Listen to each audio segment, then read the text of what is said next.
네, 부활주일 예배에 나오신 여러분을 환영합니다. 서로 인사 나누시겠습니다. 반갑습니다. 한 번 더요. 사랑합니다. 마지막 인사죠. 하늘의 복 많이 받으세요. 이제 다 함께 일어나셔서 묵도하심으로 부활주일 예배를 하나님께 드리겠습니다.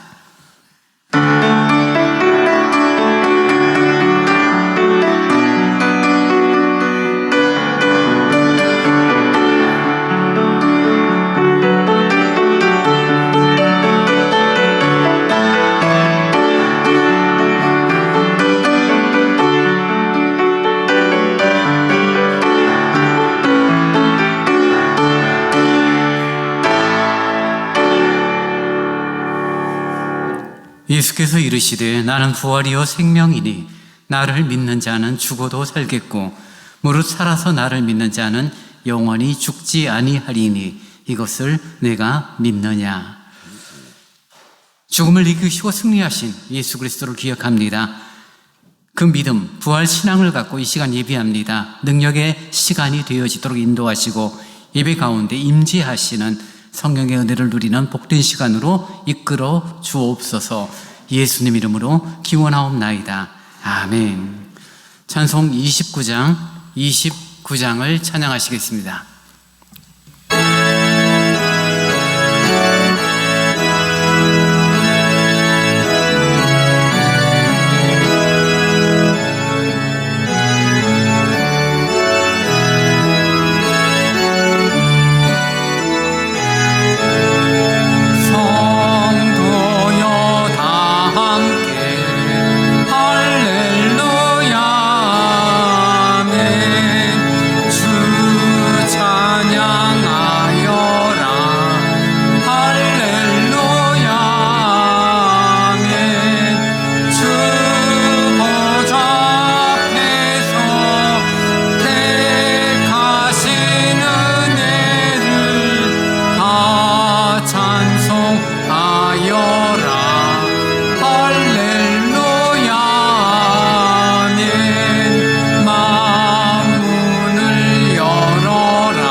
사도신경으로 우리의 신앙을 고백하겠습니다. 전능하사 천지를 만드신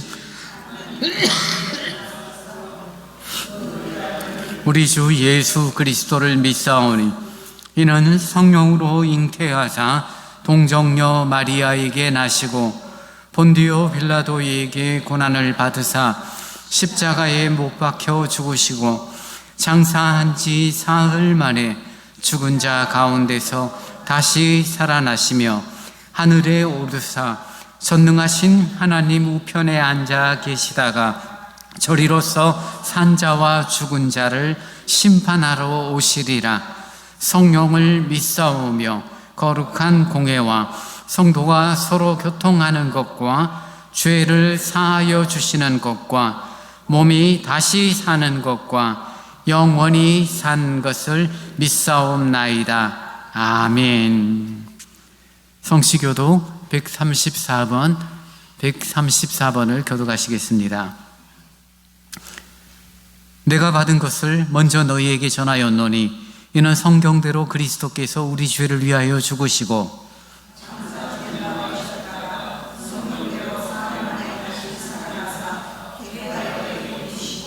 후에 12 제자에게와 그 후에 500여 형제에게 일시에 보이셨나니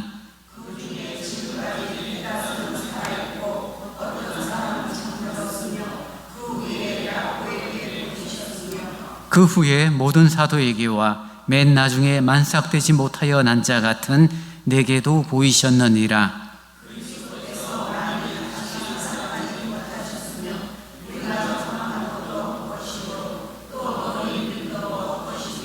만일 그리스도 안에서 우리가 바라는 것이 다만 이 세상의 삶뿐이면 모든 사람 가운데 우리가 더욱 불쌍한 자이리라.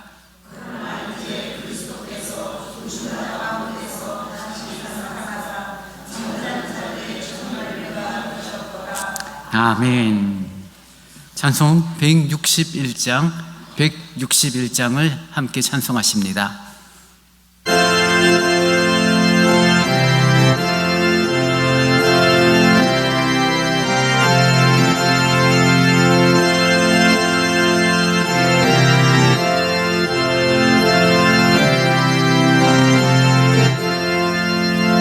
할렐루야, 우리 예수 부활 승천하셨네. 세상 사람 찬양하니 천사와 타파도다. 구주 예수 부활하사 사망 권세 이겼네. 구주 예수 부활하사 사망 권세 이겼네. 할렐루야, 우리 예수 왕의 왕이 되시고 우리들의 중보 되심.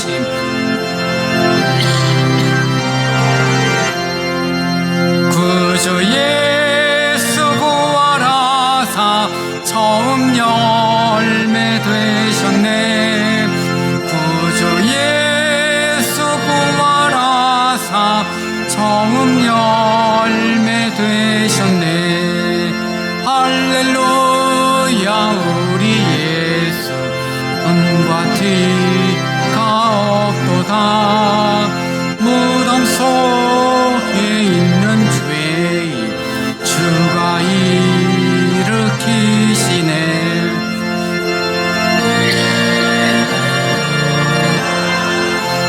영광 주로 오시네. 구주 예수 부활하사 영광 주.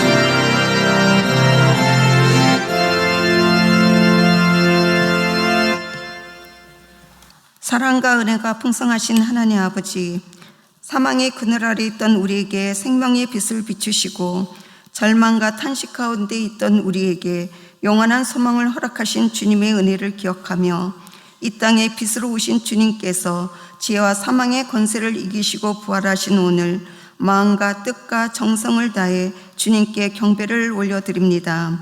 나는 부활이요 생명이니 나를 믿는 자는 죽어도 살겠고 무릇 살아서 나를 믿는 자는 영원히 죽지 아니하리니 말씀하신 주님, 주님의 그 크신 사랑과 은혜를 우리는 감히 대하 헤아릴 수 없습니다.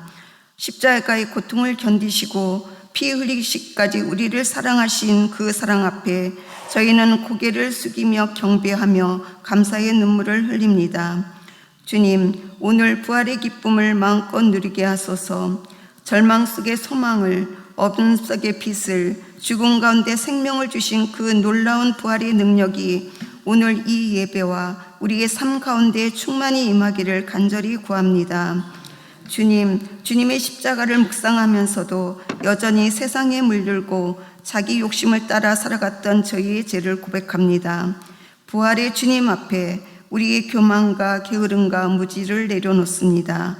부활의 능력을 입은 삶을 살지 못하고 믿음 없이 낙심하고 염려하며 살아갔던 저희를 용서하여 주옵소서.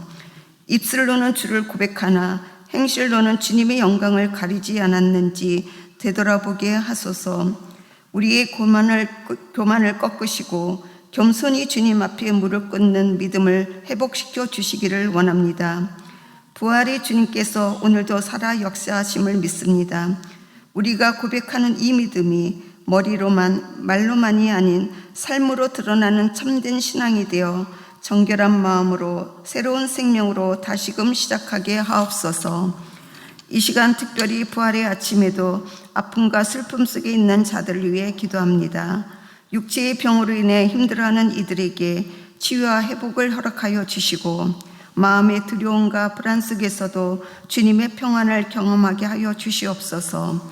상처받고 지친 이들의 마음을 주님이 친히 이루하여 주셔서 죽음을 이기신 주님의 능력이 그들에게 소망과 위로가 되기를 기도합니다. 서울 대강교회를 위해 기도합니다. 부활의 복음을 담대히 전하는 교회 되게 하시고 세상 속에서 빛과 소금의 역할을 다하는 거룩한 공동체가 되어 사람의 소리를 따르지 않고 하나님의 뜻에 순종하는 교회가 되게 하옵소서.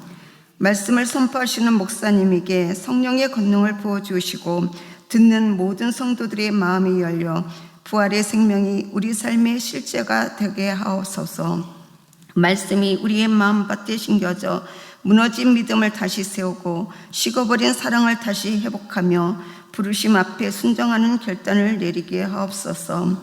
우리의 입술로 우리의 삶으로 십자가의 사랑과 부활의 영광을 증거하는 매일의 순간이 되기를 예수 그리스도의 이름으로 간절히 기도드렸습니다. 아멘.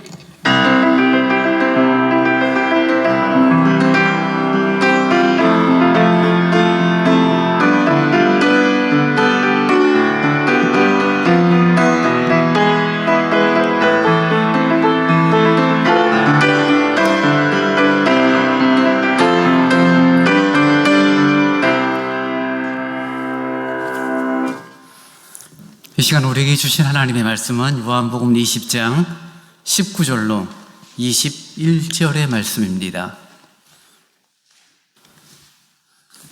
요한복음 20장 19절로 21절의 말씀을 제가 봉독합니다. 이날 곧 안식 후 첫날 저녁 때에 제자들이 유대인들을 두려워하여 모인 곳의 문들을 닫았더니 예수께서 오사 가운데 서서 이르시되 너희에게 평강이 있을지어다. 이 말씀을 하시고 손과 옆구리를 보이시니 제자들이 주를 보고 기뻐하더라. 예수께서 또 이르시되 너희에게 평강이 있을지어다. 아버지께서 나를 보내신 것 같이 나도 너희를 보내노라. 아멘. 교회 소식 전합니다. 4월 부활과 승리의 달을 보내고 있습니다. 특별히 오늘은 부활주일입니다. 죽음을 이기시고 다시 사신 예수 그리스도 그분이 우리의 구주가 되십니다. 오늘은 원래로 모이고요. 예배 마친 후 식사하신 이후에 각 기관 원래로 모입니다. 요한전도회는 1시 사무실에서 모이게 됩니다. 강단에 아주 이쁜 호접란이 올라와 있죠. 우리 정화순 권사님께서 이렇게 준비해 주셨습니다. 감사를 드리고요. 나가시면서 여러분 부활절 계란 받아가시게 되는데요. 안정래 권사님께서 준비해 주셨고 포장하고 뭐 스티커 이런 것들은 우리 최희란 권사님께서 또 따로 작업을 해 주셨습니다. 여러분들의 손길을 통하여서 우리들이 기쁨을 나누고 마음을 나누게 된 것 감사를 드립니다. 성경 1천독 운동 204호까지 진행 중에 있습니다. 이제 준비하신 주일 헌금과 부활절 헌금을 하나님께 드리겠습니다.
참 좋으신 주님, 저희들의 삶을 늘 선하게 이끌어 주시고 미래에 대한 불안함과 두려움 속에 살아가지만 참된 평안을 허락하시는 하나님의 은혜 가운데 부활주의를 예비하며 다시 자신 예수를 높일 수 있는 믿음과 은혜를 주시니 참 감사합니다.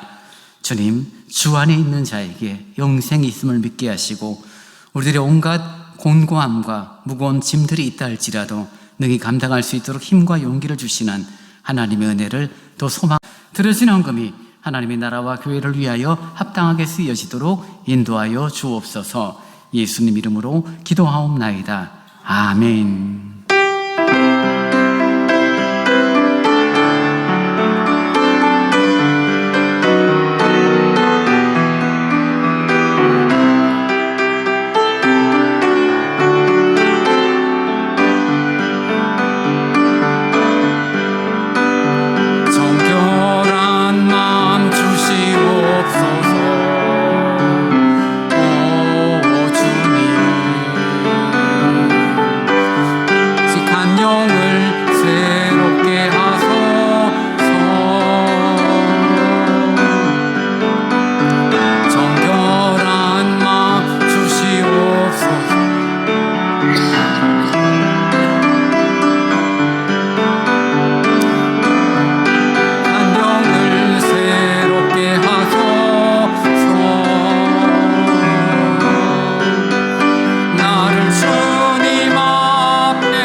주의 말씀 앞에 저희들이 귀 기울입니다. 부활의 주님, 부활하신 그리스도께서 하신 일을 기억하며 오늘을 살아가는 우리들에게 그 놀라운 주님이 함께 하신다는 사실을 다시금 깨닫는 시간으로 인도하여 주옵소서.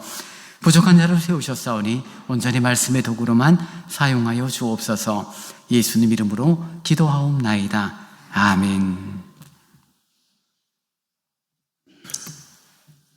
부활주일입니다. 부활주일, 우리가 아는 것처럼 예수께서 돌아가신 후 사흘, 요즘 젊은 분들은 사흘 그러면 4일로 이해를 하는데요. 한글로 3일이죠.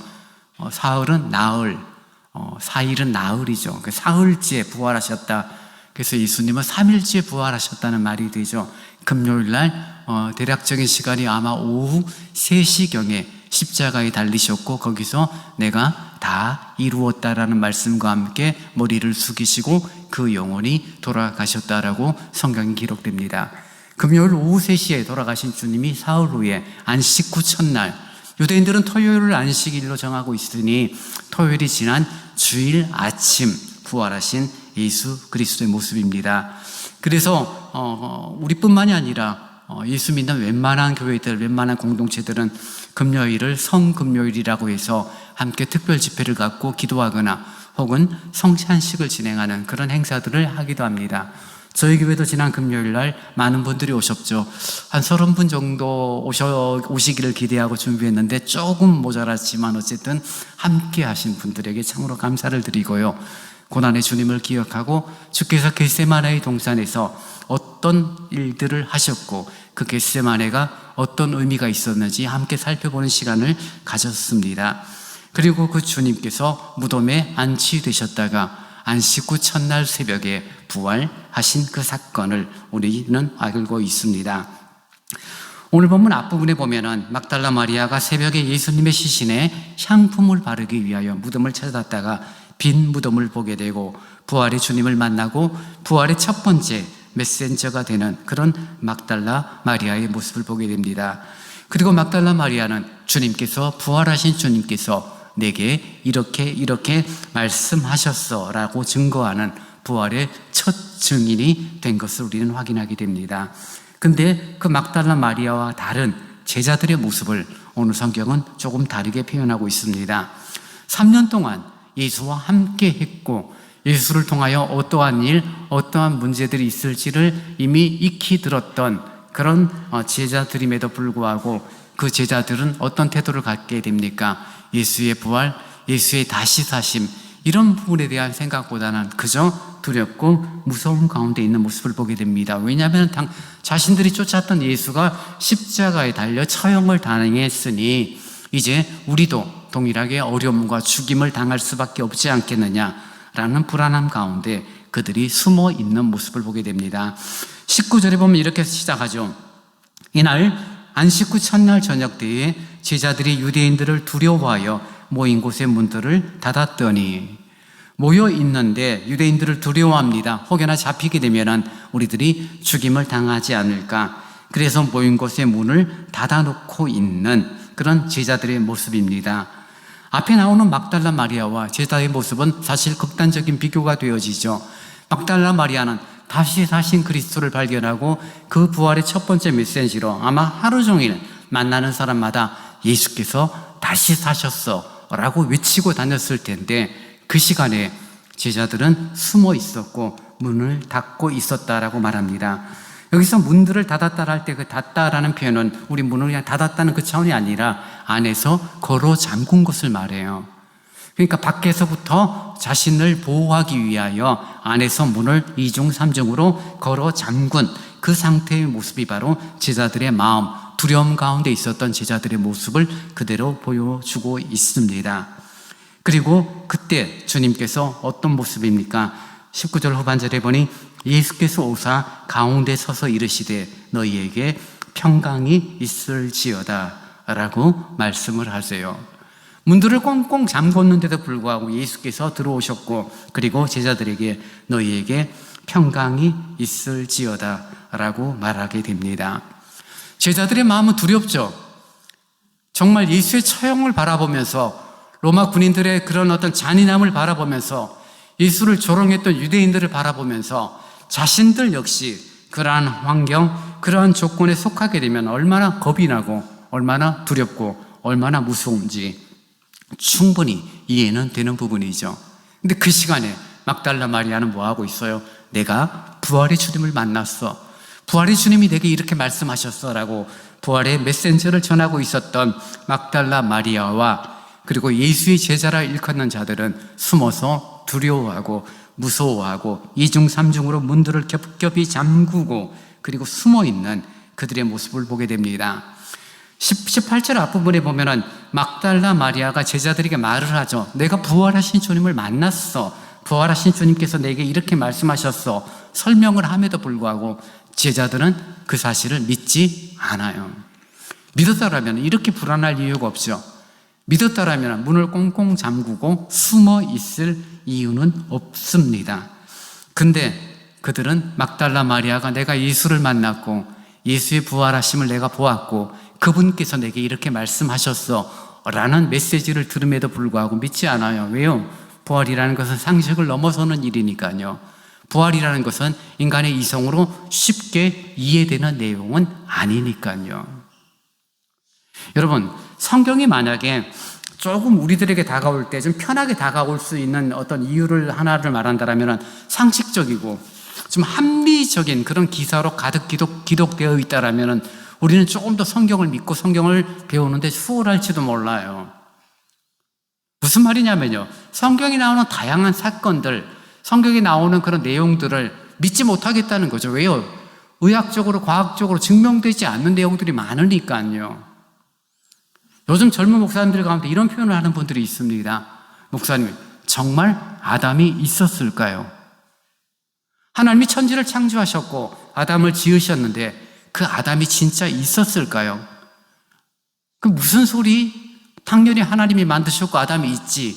아니에요. 아담이 있는 것처럼 그렇게 창세기를 기록한 모세가 당시의 전승 문학들을 이용해서 그렇게 스토리를 만든 거지, 사실 아담이 있었다라고 말하기는 근거가 없습니다. 그런 식으로 설명을 하는 거예요. 우리 교단 목사가요. 저는 깜짝 놀랐어요. 그래서 그렇게 생각하는 이유가 뭐냐면은 이런 식인 거죠.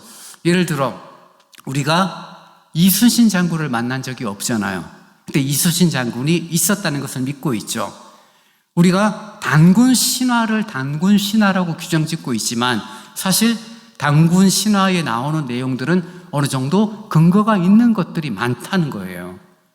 곰이 그리고 호랑이가 그런 토테미즘에 의하여 사람들이 가지고 있는 신앙적인 부분들을 충분히 이용하고 그것을 설명해서 단군 신화가 말이 되도록, 그래서 우리들의 삶을 우리들의 어떤 조상들이 어떠한 사람이었다는 것을 설명하기 위한 그런 부분으로 이해를 하면서 아담도 마찬가지라는 거죠. 단군 신화처럼 그런 식으로 인용해서 사용하는 것이지 실질적으로 아담이 있었다라고 볼 수 있는 근거는 없습니다. 다만 성경이 그렇게 말하고 있으니 아담이 있는 걸로 우리가 이해하고 인정은 하지만 그 근거는 찾을 수 없어요 라고 말하는 그런 왜곡된, 이건 정말 우리 교단의 입장에서 볼 때는 이단시 될 수밖에 없는 그런 표현들을 대놓고 하고, 대놓고 페이스북이나 자신의 SNS에 글을 올리는 그런 모습들을 보고, 더 놀랬던 거는 많은 사람들이 나의 가려운 부분을 목사님이 긁어주셨어요 라고 말하는 거죠. 무슨 말이냐면요, 젊은 사람들은 생각보다 이 성경에 기록된 신화화된 내용들을 믿지 않는다는 거예요. 예수의 죽음은 이해돼. 충분히 죽을 수 있어. 십자가에 달리셨고 머리를 숙이고 영원히 돌아가셨어. 맞아. 근데 그 예수께서 사흘 만에 다시 살아나셨다고? 그건 아니지 라고 말하는 것과 마찬가지죠. 예수께서 이 땅에 오셨는데 성육신하여 오셨습니다. 맞아, 성육신 하나님의 아들이 오셨어. 근데 동정녀 탄생은 아니잖아. 그건 말이 안 되는 거잖아. 그거는 증명할 수 없는 내용이잖아. 그런 것들은 좀 성경에서 뺐으면 좋겠어. 우리 교회에서 우리 목사님이 제발 설교할 때 그 이야기는 좀 안 하셨으면 좋겠어. 이런 사람들에게는 그런 논지, 그런 어떤 가르침이 굉장히 설득력 있고 좋아하는 그런 모습을 보게 되고, 아, 우리나라 신학도 결국 미국 신학을, 자유신학을 따라가는 것, 한 10년, 20년 텀을 두고 따라가는 그런 안타까움을 보게 됩니다. 여러분, 예수의 부활이, 예수 그리스도께서 죽으셨다가 다시 사심이 정말 신화일까요? 그렇게 보자라고 우리들이 인정하는 내용일까요? 아니면 역사적 사실일까요? 우리는 성경을 믿습니다. 성경은 하나님의 말씀으로, 하나님이 기록한 것으로 정확무한 우리의 인생을 이끌어줄 진리라고 우리는 고백하고 우리는 분명하게 믿습니다. 그 사실을 믿는다라면 그 믿음을 전제로 한 성경이 기록된 다양한 사건들, 다양한 내용들은 믿음 안에서 수용되어지는 부분이지, 과학적으로, 의학적으로 증명하고 세상의 가치 속에서 합리적으로 확인을 하는 그런 방식의 대상으로 여기는 것 자체가 믿음, 신앙이라는 부분을 넘어서는 말 그대로 세상 학문으로만 성경을, 신학을 이해하고 있는 그런 분들, 그리고 그런 젊은 사람들의 의견이 생각보다 많은 사람들에게 도전이 되고 있는 이유, 교회에서 충분한 설명과 충분한 이해 없이 그저 믿으세요. 아멘 하세요. 그저 따라오시면 됩니다. 순종하시면 됩니다. 이런 식의 어떤 나쁜 쪽에 가스라이팅 되어지다 보니 교인들은 궁금한 거예요. 진짜 그럴까라는 답에 대해서 그 말을 하지도 못하는 거죠. 그 말 하면은 너 신앙이 문제가 있어, 너 이상해 라는 이야기를 듣게 되니까요. 그래서 신화화된 내용들 뿐만이 아니라 다양한 납득되지 않는 사건들에 대하여 질문을 던지게 되면 이상한 사람이 되니 입을 다물게 되고, 그러다가 그 가려운 부분들을 긁어주는 이단들, 그런 가려운 부분을 긁어주는 젊은 목사들의 이야기를 들으면 쏠깃해지는 거죠. 오, 그래 맞아. 아담이 진짜 있었던 건 아니지만 아담이 있다라고 치고, 그래서 하나님의 구속사가 이렇게 이루어진 건 맞아. 어떻게 갈비뼈로 하와를 만들 수가 있어? 그건 말이 되지 않는 거잖아. 라는 식의 가치를 우리들이 인정하는 모습이 되어지는 것입니다. 그러나 우리는 부활의 주님을 믿습니다. 역사적인 사실로 믿고 다시 사신 예수 그리스도, 그분이 지금 제자들을 찾으시고 그리고 제자들에게 첫 번째 부활의 메시지를 전해주시는데요. 그 내용이 무엇입니까? 너희에게 평강이 있을지어다 라고 말합니다. 평강이라는 말은 구대 구약의 히브리어로 샬롬이라는 단어죠. 샬롬. 샬롬이라는 단어는 하나님과의 관계에서 아름다운 질서죠. 하나님과의 아름다운 관계의 질서가 있고 사람들 관계의 질서가 있고, 그래서 모든 것이 창세기에 기록한 것처럼 보시기에 좋았더라 라고 말하는 그게 샬롬이에요. 근데 지금 제자들의 태도, 제자들의 모습 속에서 느끼는 것이 무엇입니까? 그 샬롬이 없어요. 왜요? 두려우니까요. 무서움에 사로잡혀 있고요. 그럼 왜 두렵고 왜 무서움에 사로잡혀 있느냐라고 질문을 던지면 우리는 근본으로 돌아가죠. 죄는 우리를 정죄합니다. 죄는 여러분의 영혼을 피폐하게 만들어요. 죄는 여러분의 영혼을 고통스럽게 만듭니다. 저는 별로 그렇지도 않은 것 같아요. 그건 그렇게 오해하고 그렇게 받아들이는 것 뿐이지, 실질적으로 죄는 우리의 영혼을 피폐하게 만들어요. 그래서 성경은 죄의 삭은 사망이다라고 명확하게 이야기하고 있죠. 죽음이 있다는 것이고, 죽음은 이 땅을 살아가는 모든 사람들이 두려워하고, 어쨌든 간에 조금이라도 더 오래 살아야 되고 조금이라도 이 땅에서 살아야 되는 것을 가장 중요하게 여기는 그런 모습들이 있죠. 그래서 어른들에게 덕담을 할 때는 우리 할머니 앞으로 한 30년은 더 살 것 같아, 그런 말을 해야 칭찬받는 지혜로운 손자가 되는 거고, 앞으로 3년 사시겠어요? 그 말하면 나쁜 놈이 되는 거죠. 오래 살아야 되고 죽지 않아야 된다라는 그런 가치가 있기 때문입니다. 그러나 여러분, 죄는 우리를 사망으로 이끌어가고 우리의 삶을 두렵게 만들고 우리를 힘들게 하는 역할을 하게 되고, 더더욱 제자들은 3년 동안 예수를 어떠한 이유로 따라다녔던 간에 예수와 함께는 그 평화, 샬롬을 누리고 있다가 예수의 죽음이요, 그들은 극심한 불안함, 두려움 가운데 문들을 잠그고 숨어 있는 그런 모습을 우리에게 보여줍니다. 막달라 마리아가 부활의 주님을 내가 만났어, 그 부활의 주님이 내게 이렇게 말씀하셨어 라고 설명을 해줌에도 불구하고 제자들은 믿지 않아요. 내가 보고 내가 듣지 않으면 안 믿는 것이 사람들이 가지고 있는 일반적인 정서이기 때문입니다. 그러니 부활의 주님을 믿느냐 안 믿느냐는 것은 내가 수제자냐 아니냐, 내가 서열 몇 번째 제자냐, 이런 문제하고는 아무 상관없어요. 부활의 주님을 믿는다는 것은 내가 목사냐, 내가 장로 20년째 30년째다, 그런 어떤 우리들이 세상에서 말하는 연륜과는 아무 관계가 없고 아무 상관이 없어요. 정말 예수 그리스도께서 죽으셨고 대속하셨고 그분이 다시 사셨다, 내가 그것을 믿습니다 라고 말하는 실존적인 신앙의 고백이 우리에게 가장 중요한 거지, 내가 목사인데, 내가 장로인데, 내가 이 교회를 30년째 섬기고 있는데, 그건 아무 의미가 없다는 거예요. 그것이 믿음에 대한 확신을 주는 게 아니에요. 지금 막달라 마리아와 제자들을 비교할 수밖에 없잖아요. 담대하게 하루 종일 부활의 메신저가 돼서 만나는 사람마다 예수께서 다시 사셨어, 진짜 사신 게 맞아, 내가 봤어, 그분이 내게 말씀하셨어라고 외치는 막달라 마리아, 그리고 3년 동안 예수를 따라다니고 예수와 더불어 함께 시간을 보냈던 제자들, 무서워서 두려워서 들었음에도 불구하고, 본 사람의 이야기를 들었음에도 불구하고 문들을 걸어 잠그고 두려움 가운데 있는 그런 모습들을 보는 거죠. 믿지 못하니 두렵습니다. 믿지 못하니 불안한 것입니다. 제가 노예에서 상비부를 맡고 있는데 그 중에 하나가 군목부를 제가 맡고 있어요. 군목부장이에요. 이번에 또 다시 군목부장을 다시 하라고 해서 군목부장을 하는데요. 군목부에서 하는 가장 큰 일은 군인교회 찾아가서 예배 인도하고 세례식을 인도하는 그런 일이 1년에 2번 정도 있는 걸로 이렇게 행사가 됩니다. 그 아이들이 좋아하는, 요즘은 용사 또는 아저씨라는 단어를 쓰더라고요. 간부들은 병들을 용사라고 이야기하고 자기들끼리는 서로 아저씨라고 표현하는데, 그 사람들에게 찾아가서 예배를 인도하고, 그냥 예배 인도하면 교회 안 오니까 좀 돈을 들어요. 한 200, 300 정도 들여서 맘스터치 사이버거 세트, 요새 새로 나온 또 세트가 있어요. 그거 하고 그다음에 텀블러라든지 손톱깎이라든지 다양한 선물들 1인당 한 15,000원 정도 준비를 해서 갑니다.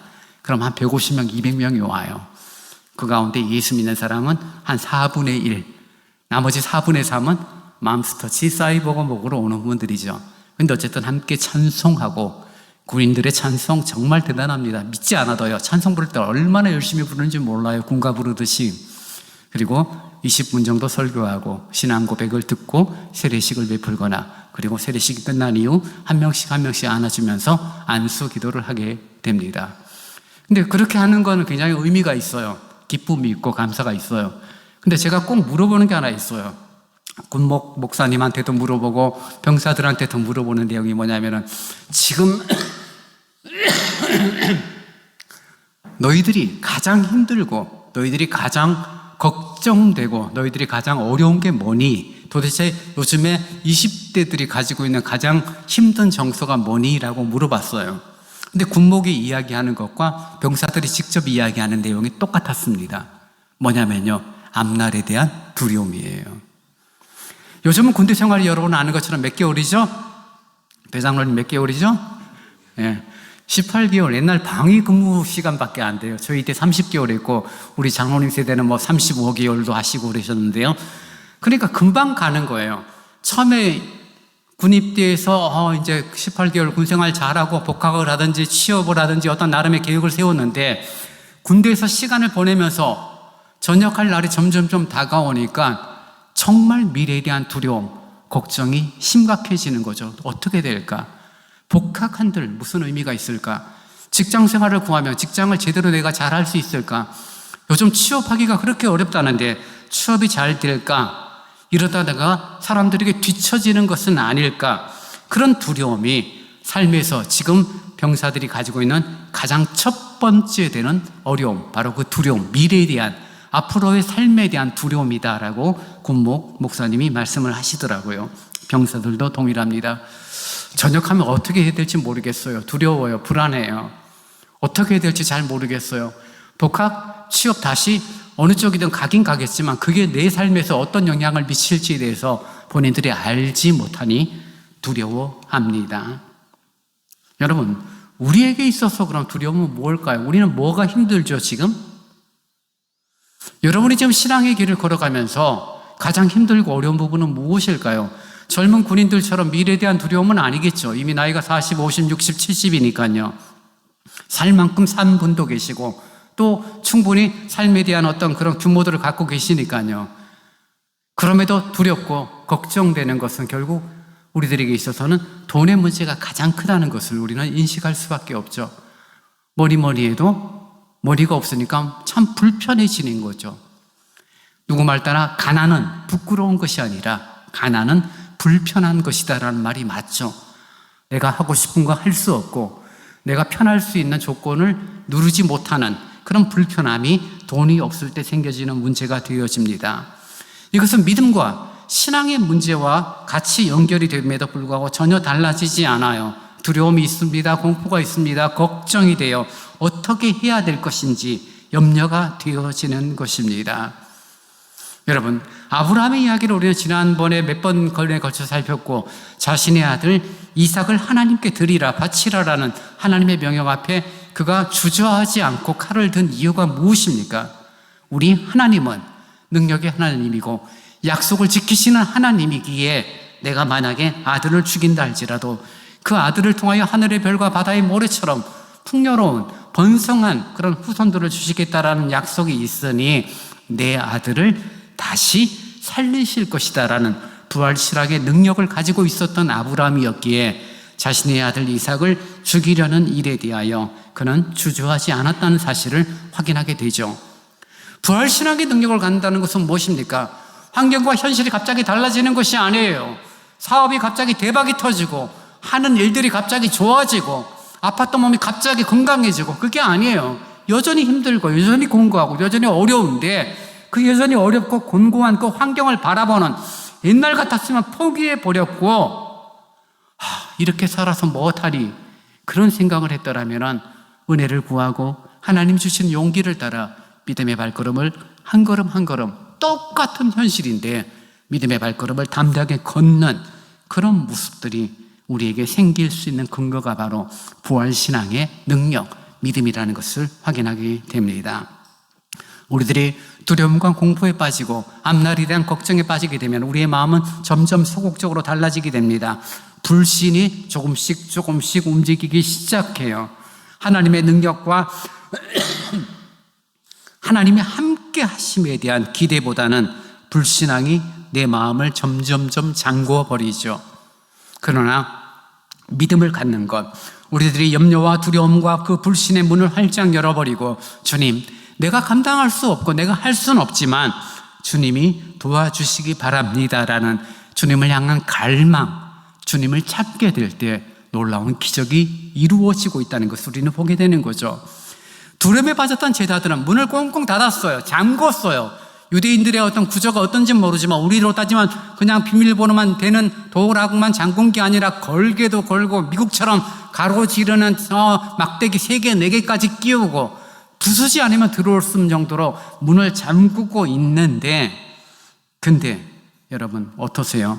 주님이 그 가운데 서서 우리들이 주님을 향한 갈망이 조금만 있다라면, 부활의 주님에 대한 신앙을 조금만 가지고 있다라면 내가 할 수 없는 그 일 주님께서 행하신다는 사실을 우리는 기억할 수 있어야 합니다. 문을 잠궜어요. 아무도 들어오지 못해요. 근데 부활하신 주님께서 그들 가운데 서서 말씀합니다. 무엇이라고요? 너희에게 평강이 있을지어다. 두려움이 있다라면, 앞날에 대한 걱정이 있다라면 여러분에게 부활의 주님이 전해주시는 평강이 여러분 가운데 가득하기를 원합니다. 여러분 가운데 주님이 주시는 평강이 누려질 때 우리의 얼굴 표정은 달라질 수밖에 없죠. 환경과 조건은 똑같아요. 걱정거리가 없어진 건 아니에요. 근데 그 걱정거리를 바라보는 내 마음이 달라지는 거죠. 여러분, 요한복음이 기록된 요한 1서, 요한 2서, 요한 3서도 마찬가지인데요. 요한이 지금 의도적으로 예수께서 문 닫아 놓았는데 가운데 들어오셨다라는 것을 의도적으로 이야기하는 이유가 무엇이냐면요, 당시의 보편적인 영지주의 사상, 그노시스주의라는 그런 이단 철학들에 대하여 경고를 하기 위함입니다.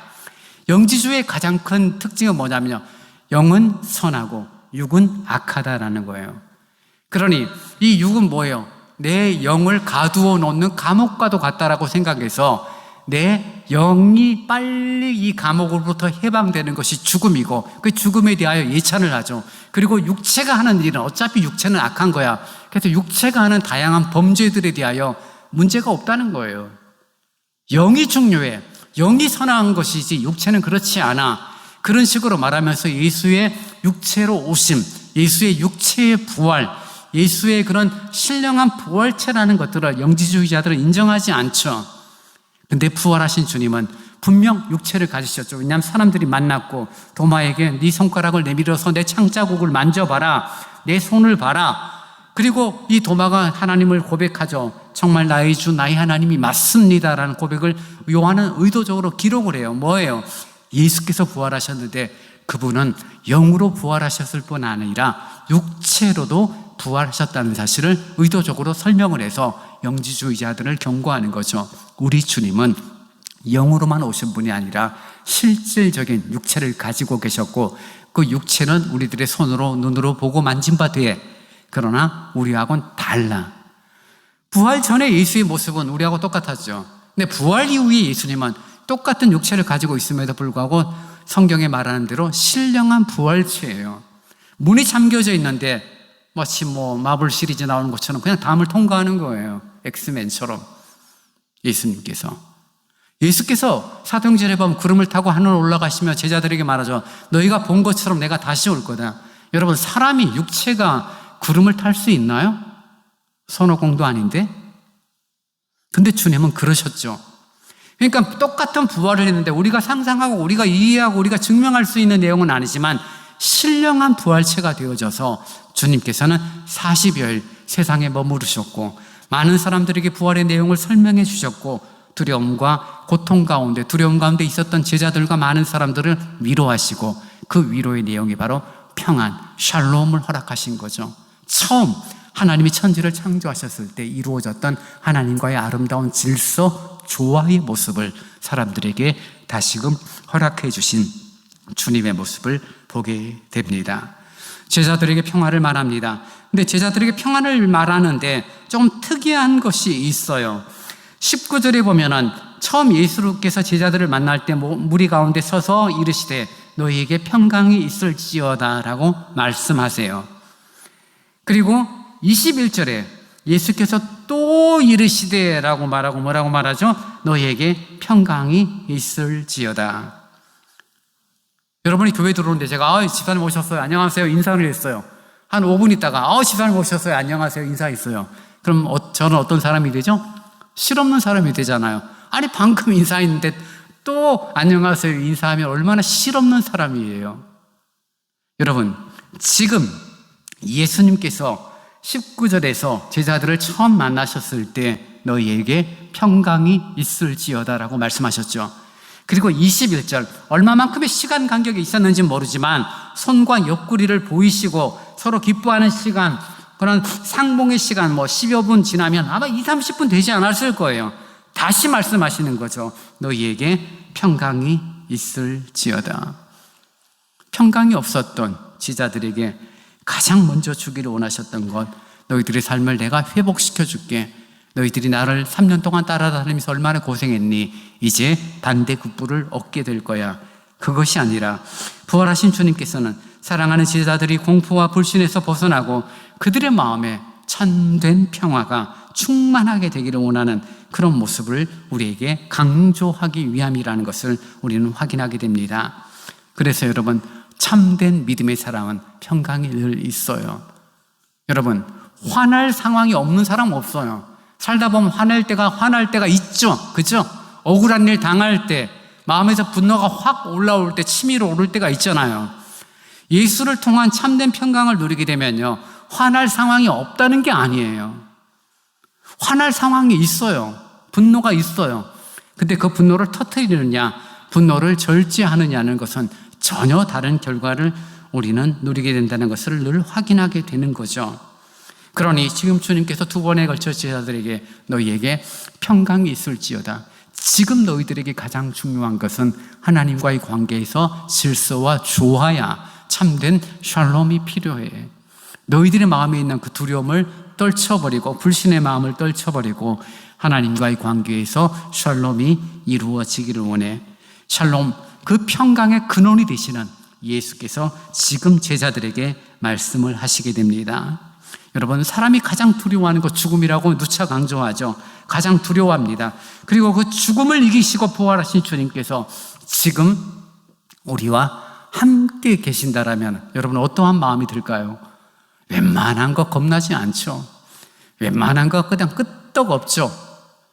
주님이 나와 함께 계시는데 부활의 주님이 나와 함께 하시는데 설령 이런 것들이 저런 것들이 나를 힘들게 하고 내게 문제가 되어질다 할지라도 그것이 나를 그렇게 흔들어 놓지는 않는 거죠. 잠깐 좀 고민스럽네. 어떡할까? 부활의 주님이 함께 계시는데 요즘 유행하는 말 학시 하면서 주님께서 나와 함께 하시는데 그럴까요 여러분?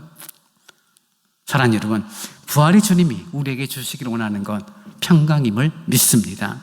여러분의 상한 마음들, 여러분의 두려워하는 마음들, 여러분의 지친 마음들을 위로하시는 하나님의 아들 예수 그리스도, 그분이 평강의 근원이 되사 우리를 찾으시고 우리에게 너희에게 평강이 있을지어다 시간과 공간을 초월해서 찾아오시는 주님을 믿고 있다라면 저와 여러분은 평강의 사람이 될 것입니다.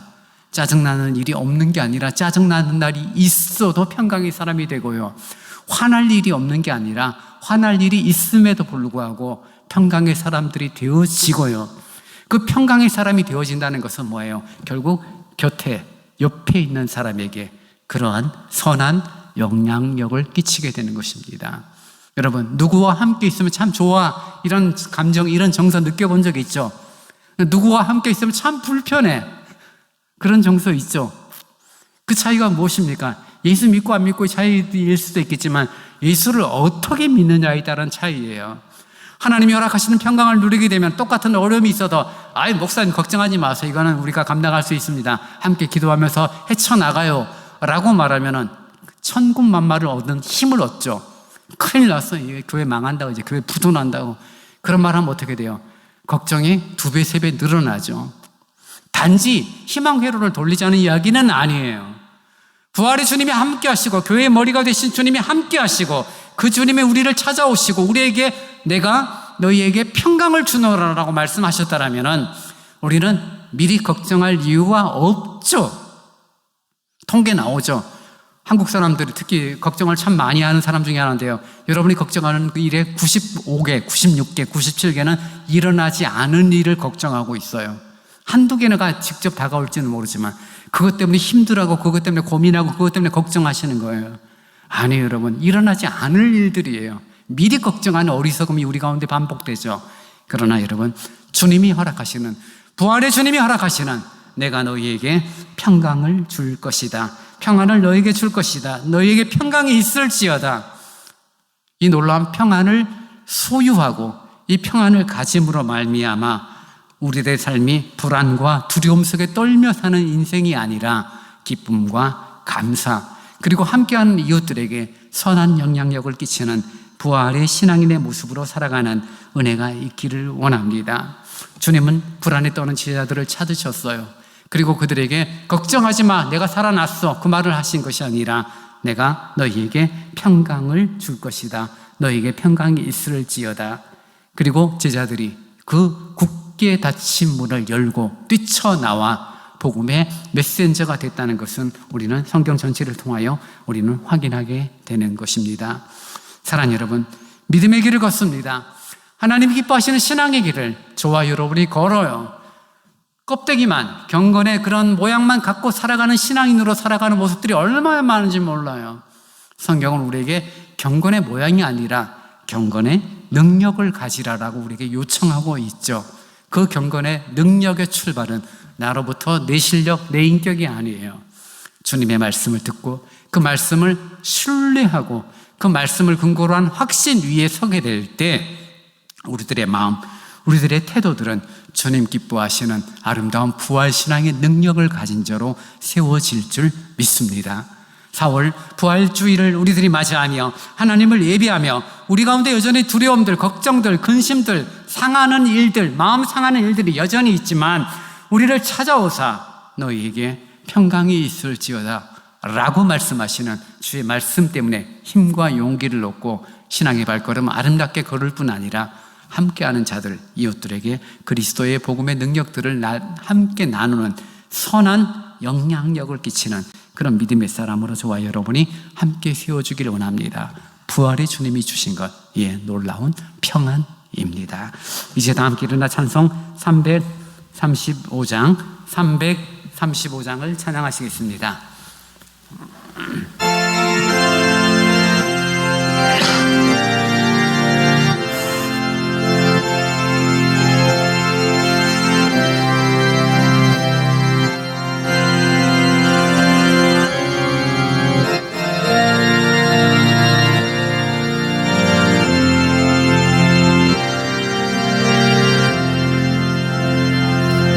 크고 놀라운 평화가 내게 있네. 이 세상에는 평화 나의 영혼과 몸 주께 드립니다. 오 놀라운 나의 구주, 오 놀라운 주, 오 놀라운 주, 저 천군과 천사들 경배하네. 나 엎드려서 주 경배하리. 오 놀라운 구주 예수, 나의 일생을 인도해 주옵소서. 나의 생각도 주관하사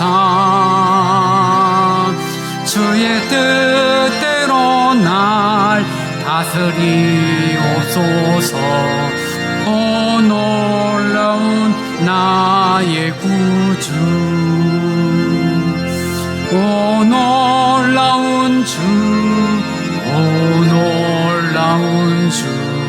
저 천군과 천사들 경배하네. 나 엎드려서 주 경배하리. 오 놀라운 구주 예수, 나의 모든 것 주님께 드리오니 주여 기쁘게 받으시사 주의 나라 위에 성별하옵소서. 오 놀라운 나의 구주, 오 놀라운 주, 오 놀라운 주. 저 천군과 천사들 경배하네. 나 엎드려서 주 경배하리. 오 놀라운 구주 예수,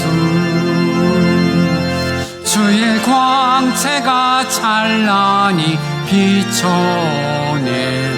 전능하신 왕 구세주여, 세상 끝날까지 찬양 드립니다. 오 놀라운 나의 구주, 오 놀라운 주, 오 놀라운 주. 저 천군과 천사들 경배하네. 나 엎드려서 주 경배하리. 오 놀라운 구주 예수.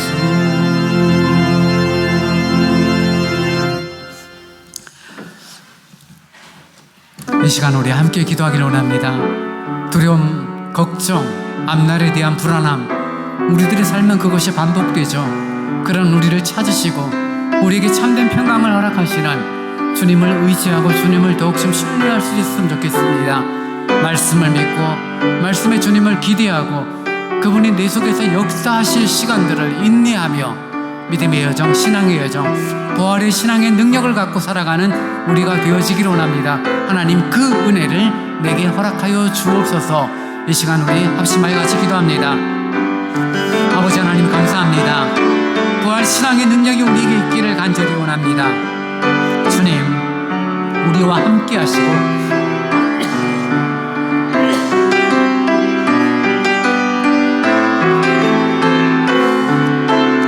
오신 하나님의 역사와 하나님의 은혜를 저희들이 기대하고 소망하기를 원합니다. 두려움과 불안함에 있는 우리들을 찾으시고 참된 평강을 허락하시는 하나님의 은혜, 그 놀라운 은혜를 갈망하는 저희들이 되어지도록 성령님이여 함께하여 주시기를 간절히 원합니다. 부활하신 주님을 나의 구주로 모시고 그 부활하신 주님과 함께 걸어가며 그 부활의 주님을 의지하기에 좌로나 우로나 치우치지 않고 믿음의 여정, 신앙의 여정을 하나님 앞에서 아름답게 걸어가는 내 영혼이 되어지도록 인도하여 주옵소서. 주님과 동행하는 그런 우리들의 미래, 우리들의 앞날이 되어지도록 성령님 함께하여 주시기를 간절히 원합니다. 그 은혜를 소망하오니 주님이여 위로와 용기를 더하여 주옵소서.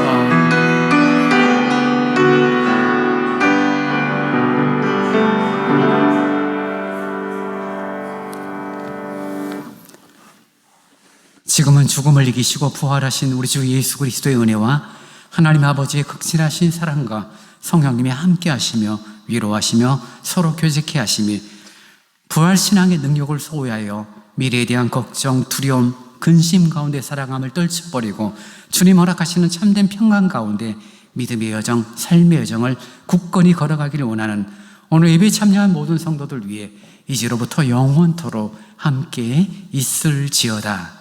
아멘.